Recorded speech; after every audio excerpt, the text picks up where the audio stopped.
Bom dia, nono ano, tudo bem com vocês? Vamos aqui com mais uma videoaula de língua portuguesa e hoje nós vamos fazer o encerramento do quinto capítulo do livro de língua portuguesa, páginas 262 a 268. Abra aí o seu livro. Qualquer dúvida, estou disponível no plantão das 7 às 11 e não deixe de mandar as suas atividades por e-mail maxnayara@yahoo.com. Tá bom? Você que está aí acompanhando as aulas remotamente tem que tirar foto e mandar por e-mail as atividades, certo? Vamos lá? Abram aí na página 262 e nós temos aqui um texto. Nós já vamos começar aí com a leitura desse texto. Escravos sem correntes. 14% dos trabalhadores resgatados no país são encontrados com restrição de liberdade. Veja só, antes de continuarmos aí com a leitura do texto. O texto ele está indicando aqui as partes que compõem a notícia, né? Temos a manchete, temos a linha fina, a fonte da reportagem, o lead e o restante é o corpo do texto, né? Quando nós trabalhamos aí esses gêneros jornalísticos, né? Nós sabemos que essa estrutura é bem marcante, né? Então, aqui tem de forma bem esquematizada e didática aqui a forma de identificarmos aí essas partes, a estrutura da notícia. Vamos aqui agora fazer a leitura do texto. G1 analisou 33.475 páginas de 315 relatórios de fiscalização dos anos de 2016 e 2017. Levantamento mostra eventual impacto de portaria alvo de polêmica. Dados revelam também que 19 infrações são aplicadas, em média, quando há um resgate. Por Clara Velasco, Gabriela Kaysar e Tiago Reis, G1, 9/1 de 2018, 6 e 6. Atualizado em 9/1 de 2018, 11:29. De 1.122 trabalhadores libertados em condições análogas a de escravos nos últimos 2 anos, 153 foram encontrados pelos fiscais em uma situação que os impedia de deixar seus trabalhos. O número representa 14% do total de resgatados. É o que mostra um levantamento exclusivo feito pelo G1 com base na análise de 315 relatórios de fiscalização obtidos via Lei de Acesso à Informação. Foram analisadas 33.475 páginas que contêm a descrição do local e da situação verificada em loco pelos grupos de fiscalização, bem como as infrações aplicadas, fotos, depoimentos dos trabalhadores e documentos diversos, como recibos e guias trabalhistas. Das 315 fiscalizações analisadas de janeiro de 2016 a agosto de 2017, 117 acabaram com ao menos um trabalhador resgatado. Só em 22 delas, no entanto, foi constatado algum tipo de cerceamento de liberdade, como a retenção de documentos, a restrição de locomoção ou a servidão por dívida. O trabalho de apuração do G1 começou a ser feito após o governo publicar, em outubro do ano passado, uma portaria alterando os conceitos usados pelos fiscais para identificar um caso de trabalho escravo. Ela estabelecia que era preciso haver restrição de liberdade para que fosse caracterizado o trabalho análogo ao de escravos. Ou seja, se ela estivesse em vigor durante o período analisado pela equipe de reportagem, quase 1.000 trabalhadores resgatados, 959, não se enquadrariam na nova definição e podiam estar até hoje em condições degradantes. Durante a apuração, no entanto, houve reviravoltas. A portaria foi suspensa pela ministra Rosa Weber, do Supremo Tribunal Federal, STF, e o então ministro do Trabalho, Ronaldo Nogueira, pediu demissão e uma nova portaria foi publicada. mantendo válidas as regras em vigor há quase 15 anos, em um sinal claro de recuo do governo. Então, veja só, aqui nós temos mais uma indicação, mas são os hiperlinks, que são aquelas partes ali que geralmente ficam em cores diferentes, né? Se você clicar, vai para uma outra página. Então, esses aqui são hiperlinks.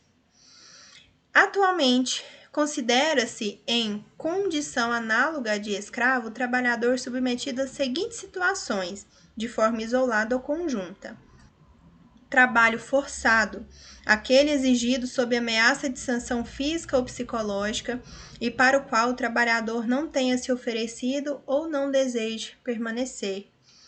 Jornada exaustiva, toda forma de trabalho que por sua extensão ou por sua intensidade acarrete violação dos direitos do trabalhador relacionados à segurança, saúde, descanso e convívio familiar e social. Condições degradantes de trabalho, qualquer forma de negação da dignidade humana pela violação de direito fundamental do trabalhador, notadamente os dispostos nas normas de proteção do trabalho e de segurança, higiene e saúde no trabalho. Restrição de locomoção por dívida, limitação do direito de ir e vir em razão de dívida contraída com o empregador no momento da contratação ou no curso do contrato de trabalho. Retenção no local de trabalho, em razão de cerceamento do uso de meios de transporte, manutenção de vigilância ostensiva ou apoderamento de documentos ou objetos pessoais. Aí aqui, junto à notícia, nós temos o infográfico, Trabalho Escravo no Brasil, os relatórios de fiscalização de 2016 e 2017 em números.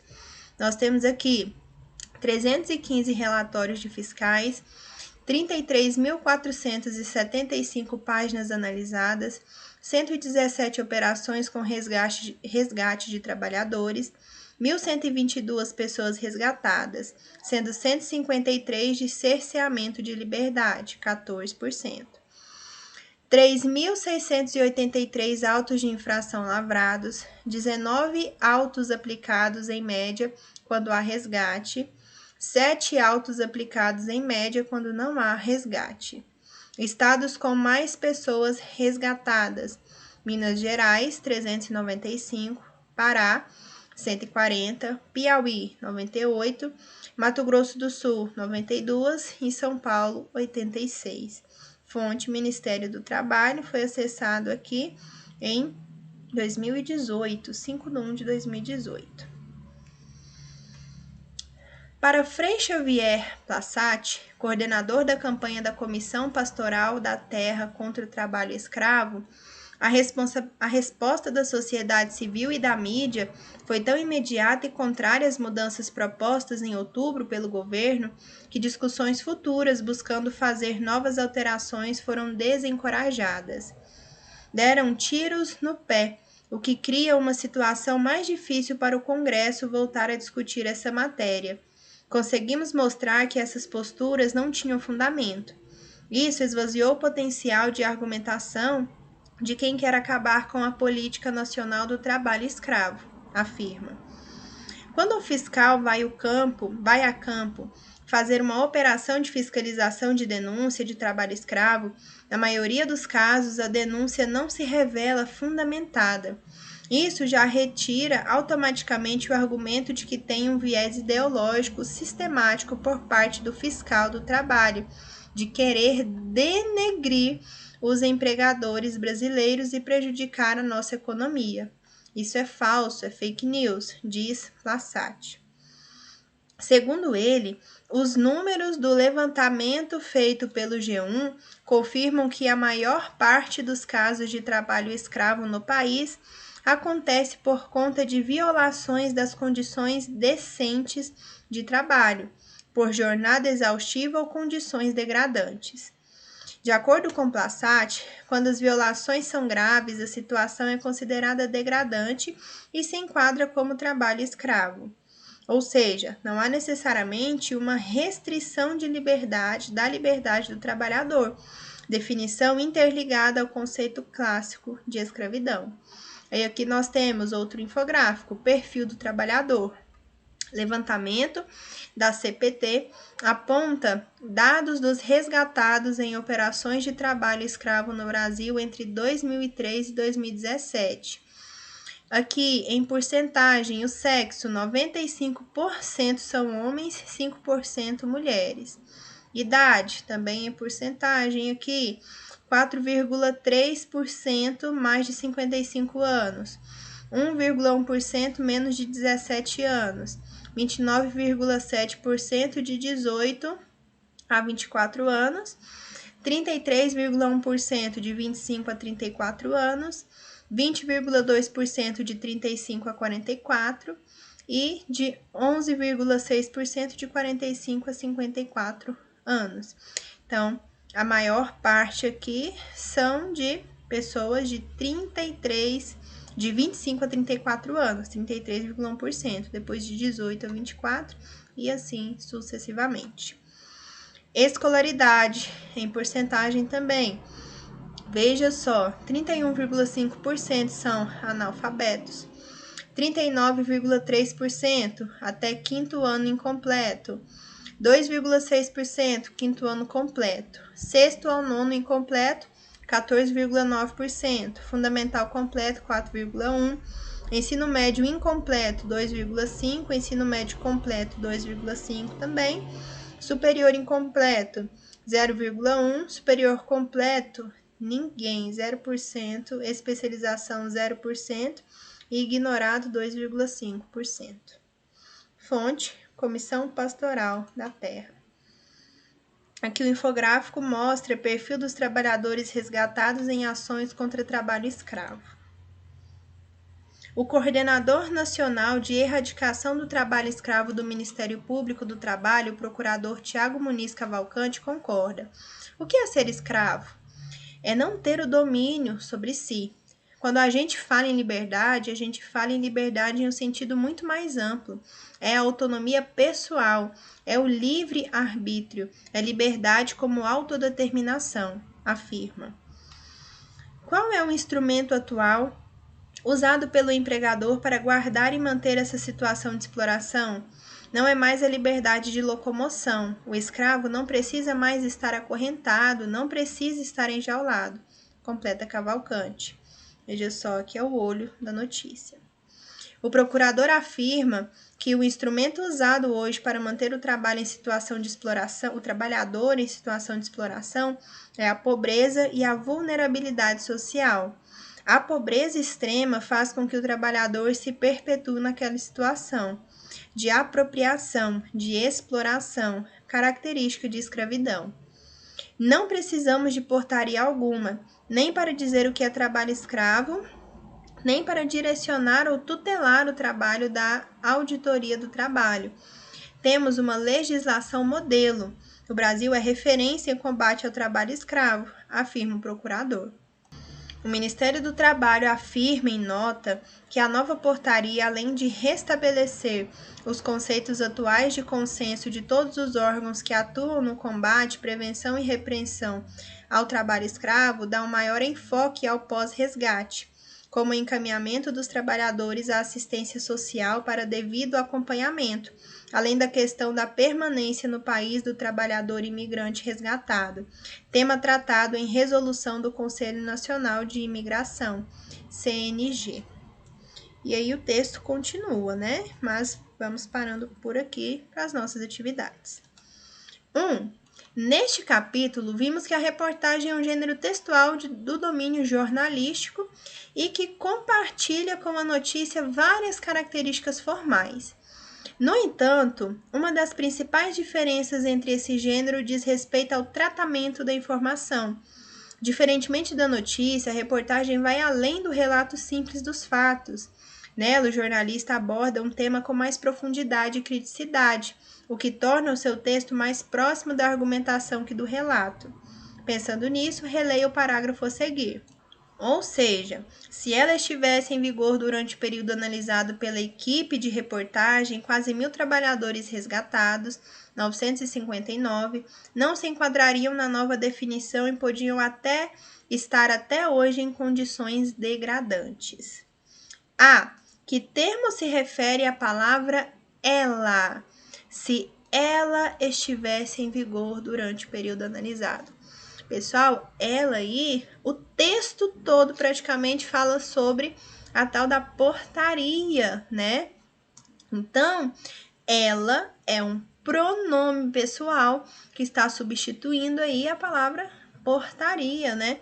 O pronome se refere à portaria publicada pelo governo federal, que alterava os conceitos usados pelos fiscais para identificar um caso de trabalho escravo.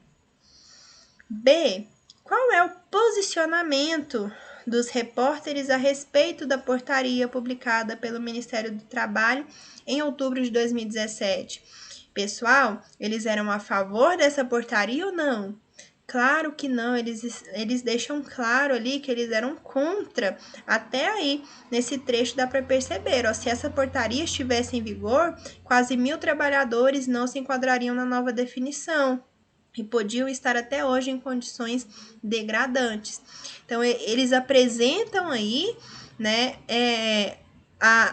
o lado negativo, né? Se há positivo, eles nem falam. Eles apresentam aí como prejudicaria aí a questão do resgate dos trabalhadores. Então, essa portaria, eles apresentam-se com opinião contrária a ela, né? Eles se mostram contrários ao documento. C. Que recursos sintáticos os autores utilizam para expressar esse posicionamento? Explique. O que é recurso sintático, professora? Nós trabalhamos aí, né, as orações subordinadas, as orações coordenadas, e elas são recursos sintáticos. Principalmente as orações subordinadas, elas são utilizadas para a apresentação de ponto de vista, de opinião. Aqui, veja só, nós temos uma oração subordinada adverbial condicional para construir o raciocínio. Veja só, se ela tivesse entrado em vigor durante o período analisado pela equipe, quase 1.000 trabalhadores não se enquadrariam na nova definição, tal. Se ela estivesse entrado em vigor, se tem ideia de quê? De condição. Por isso que é uma oração subordinada adverbial condicional. Estudada por nós há algum tempo e nós revisamos, inclusive, há pouco tempo aí essas orações subordinadas adverbiais, né? Assim, caso a portaria estivesse entrado em vigor, quase 1.000 trabalhadores continuariam em condições análogas a de escravo. Então, aqui é a nossa oração subordinada adverbial, tá? Até marcar aqui para vocês. Se ela estivesse entrado em vigor durante o período analisado pela equipe de reportagem. Tudo isso daqui é a oração subordinada adverbial condicional. 2. Considerando o texto lido, analise as afirmações a seguir. 1. Na reportagem, a fala de especialistas é acrescentada com objetivo informativo. 2. Segundo fiscais do trabalho, a definição de escravidão hoje difere do conceito clássico. E 3. O texto mostra que o Ministério do Trabalho suspendeu a portaria publicada em outubro de 2017 a fim de elaborá-la melhor. Primeiro, a fala de especialistas é acrescentada com objetivo informativo, é apresentada com objetivo argumentativo, para reforçar a opinião de quem está escrevendo. Então, não é objetivo informativo, e sim argumentativo, tá? Então, já tiramos aqui a primeira, excluímos a letra A e letra D. A 2 fala que, segundo os fiscais, a definição de escravidão de hoje é diferente do conceito clássico. Claro, é justamente sobre isso, porque essa portaria reforça esse conceito clássico de que escravo é só quem está amarrado, quem está preso e não pode, que não pode se locomover. Mas não, a definição aí de escravidão, né, hoje é diferente, de trabalho escravo, hoje é diferente, né? Qualquer tipo de liberdade aí que é retirada do trabalhador é definido aí como escravidão, tá bom? Então, houve aí uma mudança nesse conceito e é justamente sobre isso que o texto fala. A 2 está correta? Está. Temos aqui apenas a B e a letra E. A terceira fala que o Ministério suspendeu para elaborar melhor a proposta, essa portaria. Não, eles deixaram de lado, né? Qualquer discussão futura sobre essa portaria foi desencorajada. Então, não. Então, letra B, somente a 2 está correta, tá? Mídias em contexto. 1. Ainda hoje, jornais e revistas impressos mantêm endereço físico para correspondência com o público, que envia ao departamento de redação as chamadas cartas do leitor. Assim, esses veículos de comunicação possuem uma seção específica para publicar os comentários opinativos selecionados, abrindo um espaço para o leitor reclamar, discutir, solicitar, elogiar ou criticar algum assunto abordado na edição anterior, ou um assunto qualquer de relevância social em tom de denúncia, exercício da cidadania, e ou buscando ajuda com a divulgação do seu ponto de vista. No entanto, apesar da aparência democrática que a seção procura mostrar, nem todas as cartas são publicadas. Apenas algumas selecionadas ganham essa chance, cujo critério de seleção é por vezes a adequação da opinião do leitor aos interesses e posicionamentos da empresa jornalística sobre determinado assunto. Por exemplo, não vemos revistas de direita publicando cartas do leitor que construam opiniões que favoreçam a esquerda e vice-versa. Por outro lado, no ambiente virtual, jornais e revistas disponibilizam atualmente espaço para os leitores comentarem os textos lidos. Nesse caso, os comentários são publicados em geral instantaneamente e do mesmo modo como foram escritos. Os comentários a seguir foram feitos no portal em que a reportagem foi publicada. Analise-os com atenção. Então, veja só. Antes, nós tínhamos a carta do leitor, né? Quando o leitor enviava carta, né? A correspondência para a revista, para o jornal, e eles tinham ali o espaço da carta do leitor, né? Mas havia uma seleção, questão dos sites também. Agora, nós temos ali o espaço para comentar. Qualquer pessoa comenta e o comentário fica ali publicado. Aí aqui nós temos, ó, Wellington. É nessa reportagem que nós acabamos de fazer a leitura, nesse texto, nessa notícia que nós acabamos de fazer a leitura. Há um ano que o Wellington postou em relação à data de acesso a esse texto para colocar no livro, né? É preciso fazer um levantamento maior. Em se tratando de Brasil, não se pode olhar as coisas de maneira restrita. A banda toca bem mais alta. A maioria desses escravos, entre aspas, sejam nas lavouras, garimpos, minas, vão parar aí porque são foragidos da justiça. Esse país é um carnaval de defeitos, em que um remenda o outro, formando um grande corredor de folia num trio embalado pela corrupção. Alexandre. Também há cerca de um ano. Wellington, a tua tentativa de denegrir um ser humano chega a ter um tom criminoso. Temos uma sociedade excludente onde as poucas oportunidades estão distantes de algumas áreas do país. Os gananciosos entendem a lei da oferta e procura, pouco se importando com o ser humano.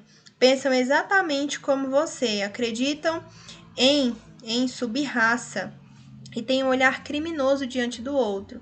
Tenho pena de você. Um criminoso não procura emprego, e se houvesse algum lá, esses gananciosos teriam aquilo que merecem. Paulo. Ficar sem emprego e passar fome é bem melhor. Este Brasil é uma zona mesmo.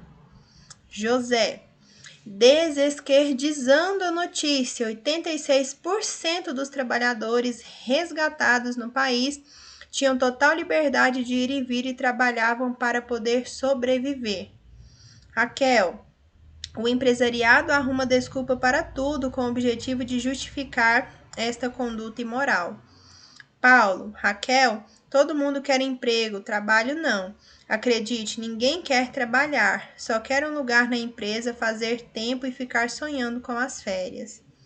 Antônio, se acabar o trabalho escravo no Brasil, vai aumentar o índice de desemprego, e muito, apesar que trabalho escravo não é emprego.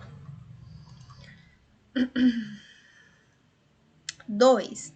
Como vimos, nas cartas enviadas à redação, há algumas restrições, como a possibilidade de os leitores dialogarem apenas com os autores das matérias ou com o próprio veículo de comunicação, apresentando seu posicionamento crítico sobre o conteúdo lido. Nos comentários analisados, essa restrição pode ser verificada? Claro que não. Ali todo mundo postou sua opinião da forma como escreveu, enfim. Então, não. Nos comentários, os leitores podem dialogar tanto com o texto, antes eram somente com os leitores dialogavam com os autores. Agora, leitores com leitores ali dialogam, né? Eles podem dialogar tanto com o texto publicado pelo próprio site, quanto com os comentários feitos por outros leitores. 3. Em grupo com seus colegas e seu professor, reflita e opine. Os comentários são adequados ao contexto comunicativo? Então, aí, você reflita. É adequado aqueles comentários ali na notícia? Não só naquela, né? Nas notícias que são publicadas em sites em que há aí a opção de comentar. É adequado essa apresentação de diversos tipos de opiniões, alguns mais agressivos, outros mais debochados, outros mais sérios. Há opiniões muito diversas sobre o tema exposto na reportagem, não é? Qual dos comentários vocês consideram mais fundamentado? Qual você acha que foi mais fundamentado, né? Realmente vai ali baseia-se na realidade, em informações, em dados, não só no achismo ou em opiniões políticas, que acabam muitas vezes sendo preconceituosas. 4. Em seu caderno, produza um comentário opinativo a respeito da reportagem lida. Importante, escolha um dos comentários acima para refutar ou opinar. Procure deixar claro o seu ponto de vista e observe a adequação do seu texto à situação comunicativa, tá bom? Ambas aqui, 3 e 4, são respostas pessoais. E terminamos aí a correção do encerramento do capítulo, tá bom? Qualquer dúvida, estou disponível no plantão das 7 às 11. Não deixe de mandar suas atividades para o nosso e-mail maxtayara@yahoo.com. Desejo um ótimo dia, uma excelente semana e até a próxima aula.